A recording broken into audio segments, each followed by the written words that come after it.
Isang mapagpalang umaga, mga minamahal. Sumanyo po ang Panginoon na nabuti at tapat. As we gather today to celebrate God's goodness, let us remember how the Lord started everything to put up this ministry, and where we are right now is something to recognize of His goodness and faithfulness. Parang kailan lang naalala ko po when we started a weekly intercessory prayer in our flat at the back of Sofitel Hotel in Palestine Street. Together with me were Brother Ray and Sister Liza Valiente, who were my flatmates at that time. Little did we know, God is slowly preparing us for a greater task. At the start, He gave us the opportunity to preach the gospel to the group of cleaning crews, messengers, T-boys, consists of different nationalities from India, Sri Lankans, Bangladesh, and few Filipinos.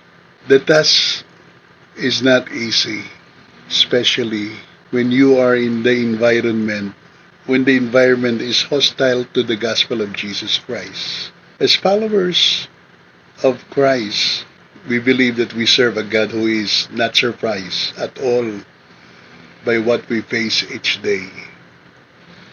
God is sovereign. He knows all about the panic, pandemics, chaos, confusion, danger, temptation, persecution, famine, death, etc.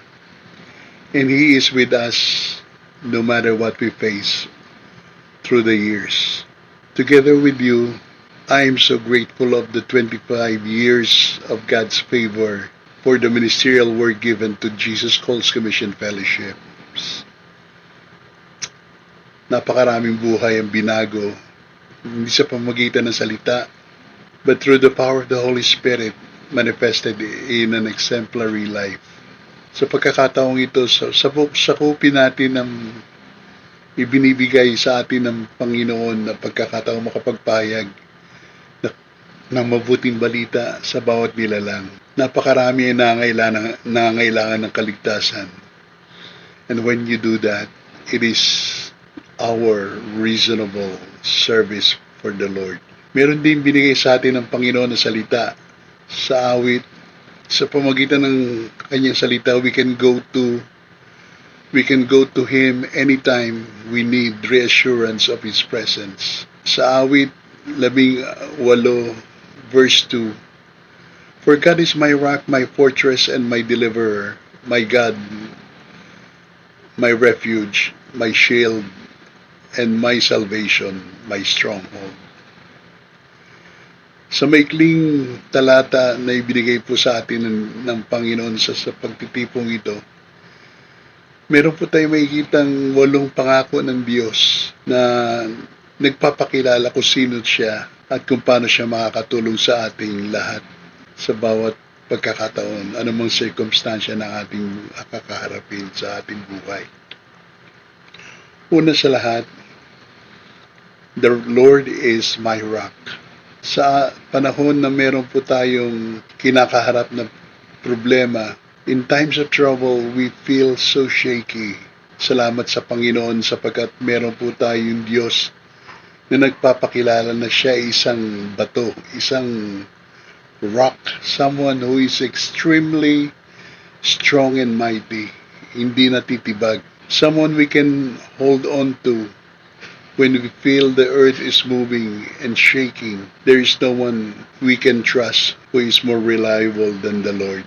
Kaya nga meron po tayong isang awit na kinakanta, yung The Solid Rock I Stand.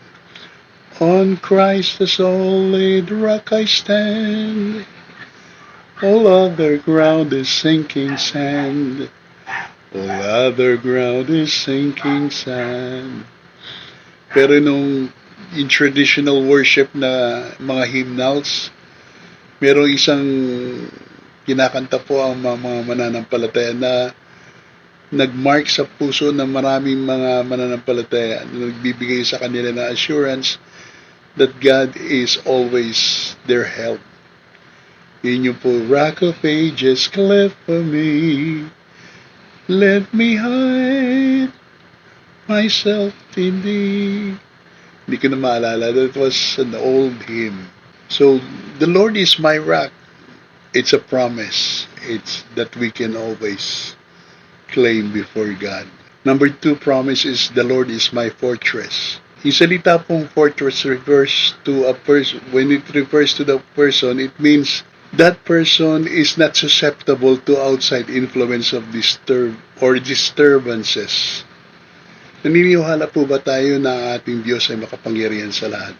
Therefore, He cannot be influenced and nothing shakes the Lord.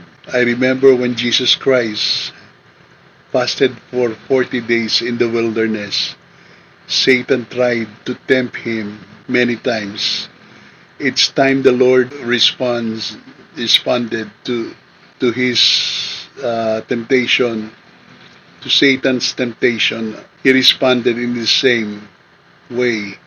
He never changed. Ang sabi lagi ni Jesus Christ, it is written. He always quoted the verses. He always mentioned the Word of God. And that's why He is a mighty fortress. Nothing is more than powerful than our God. Nothing can defeat Him. The enemy tries to make us fearful by scaring us about what could happen, what might transpire. Tandaan po natin ito mga kapatid. Yung mga taktika ng kao o pakana, but we can trust God and in His power. Number 3, the Lord is my deliverer. Someone who will rescue us from harm and danger. Someone who will remove the pain and the harm from us. Sa buhay ng isang mananampalataya, kung sumunod tayo sa Panginoon Diyos, marami hindi sasang-ayon sa ating buhay. They will always try to put you down and throw negative reports about you. One example is Daniel. Daniel was placed by the Lord in a place na kung saan ay maglingkod sa isang hari na hindi niya bagamat kilala niya ang pagkatao ni Daniel, kung meron po mga batas na pinapatupad ang kanyang kaharian, hindi po niya maipagtanggol ang taong nagkakasala. Madalas nangyayari kay Daniel, napakaraming mga kaaway ang gumagawa ng mga hakbang para siya ay paalisin sa kanyang tungkulin. That's why nung isang beses na siya ay naparusahan, itinapon siya doon sa lion's den. Daniel had experienced, he was not delivered physically from that place. Hindi siya inalis ng Diyos doon sa lugar na yon, na kung saan napakarami pong danger. But what God did, He took the danger away by shutting the mouth of the lions. Ang ginamit ng Diyos ay ang mga anghel. Ipilid o takpan, pigilin ang mga bibig ng mga leon para si Daniel ay magkaroon ng kaligtasan. Ganun din ang ginawa ni Jesus Christ sa atin. That's why the Lord is our deliverer. When He died on the cross, we have been delivered from the penalty of sin. And God has also delivered us the power of sin, because sabi ng Bible, if the Son sets you free, you will be free indeed. Salamat sa Panginoon Diyos dahil meron tayong tagapagligtas na hindi nabibigo, at ang nais niya ay not one shall perish, that no one shall perish. Because one day, may pangako ang Diyos, there will be a new heaven and new earth where there is no sin, but the righteousness will dwell forever. And this is so because we have a God who is our deliverer. Number 4, God is my God. Lahat ng katangian ng Diyos ay maganda. But what makes it different, what makes it great that God is my God? He's someone we can call upon at any time of the day or night. Sa lahat ng pagkakataon, pwede mo siyang tawagan because siya ang tunay na Diyos. You and I are given the access to His throne room where you are invited to bring Him our petitions, your petitions, knowing that God answers them according to His perfect will. Number 5, God is my refuge. A refuge is a shelter of protection from danger or distress. It is like finding a safe place during a storm. Marami po tayong kinakaharap sa buhay na hindi natin may handle sometimes. At dumarating tayo sa hindi natin alam kung anong gagawin. Pero when we turn to God, siya po yung ating kapahingahan. And He will give us rest. Like, si Paul po, isang example, when he was focusing upon Jesus, he was able to walk on the water.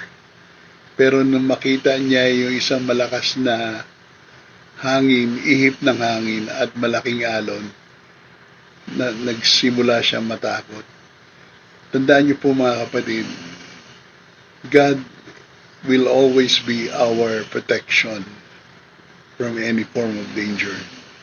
Huwag tayo mawala ng focus sa Panginoon. Keep our eyes upon the Lord instead of focusing on the wind and the winds and the waves crashing around us. Napakarami po nito araw-araw sa buhay natin. Pero ang Diyos natin mismo ang magpapakalma sa lahat ng mga bagay na ito. Number 6, God is my shield. God provides protection for us. Siya yung ating panangga. Meron po tayong kaaway every day and night. Non-stop po yung accusation ginagawa sa atin. Satan walks about like a roaring lion seeking someone to devour. Pero may sinabi ang Diyos, may paalala. Pagka tinanggap mo si Jesus Christ as your Lord and Savior, ikaw ay pag-aari ng Diyos at ang Espiritu ng Diyos ay mananahan sa iyo. At sabi ng banal na kasulatan, yung nananahan sa iyo ay isang makapangyarihang Diyos, mas higit na makapangyarihan kaysa Espiritu na nasa sanlibutan. That's why we have the assurance that when you accepted Jesus Christ as your Lord and Savior, you belong to God and you are secure. Number 7, God is the horn of my salvation. Yung horn of salvation is a representative of Jesus' sacrifice on the cross. It is the promise of God's protection for believers. Sabi po ng banal na kasulatan, itong pangako ng Diyos sa kanyang bayan. Mga taga-Jerusalem, humanda kayo at parusahan ninyo ang inyong mga kaaway. Gagawin ko kayong kasing lakas ng isang toro na ang sungay ay bakal at tanso naman ang mga paa. Dudurogin ninyo ang maraming bansa. Ang mga kayamanang masasamsam ninyo ay handog ninyo sa akin na Panginoon ng buong mundo. Tandaan niyo po mga kapatid, you are not only saving yourself, but you are redeeming the whole. Because of your turning to Jesus, you are going to change the whole history. The world will be renewed and rescued. Number 8, God is my stronghold. Siya po yung ating tanggulan, siya yung ating depensa. This is something, a stronghold is something that has been fortified. Dahil po ang ating Diyos ay ating tanggulan, pinagtitibay niya tayo sa pamagitan ng paano binigay niya po sa atin yung salita, kanyang salita na siyang pumapatnubay at nagbibigay ng karunungan. Sabi ng Diyos sa kanyang mga salita, let us put on the whole armor of God. Kung meron po tayong ganitong baluti sa ating buhay, we will be able to stand against the rulers and the authorities. We will be able to stand against the rulers and the authorities and the power of this dark world, as well as stand against the spiritual forces of evil. Whether we like it or not, kasama po tayo sa main target ng kaaway, and we are enlisted doon sa spiritual warfare. That's why this is really serious marching order ng Panginoon. Let us put the whole armor of God that will protect us from the devil's schemes. Yan po yung 8 pangako na ating pong we can proclaim about who he is and how he helps us in all our circumstances. Ang tanong po, would you be willing to commit your life unto God until the end? Marahil pwede natin sabihin na, yes, He is my rock, He is my fortress, He is my deliverer, my God, my refuge, my shield, and my salvation and stronghold. Pero wag po nating makalimutan ang ating Panginoong Yesus. Where is He right now? Bago po ako magtapos, let me express my appreciation to all our brethren in the faith. Napakaraming mga kamay na naglilingkod, nagtatrabaho, nagpapagal behind the scene. But your efforts shines brightly tulad ng isang maliwanag na ilawan, nagpapahayag ng selfless service. Your dedication and hard work have not gone unnoticed.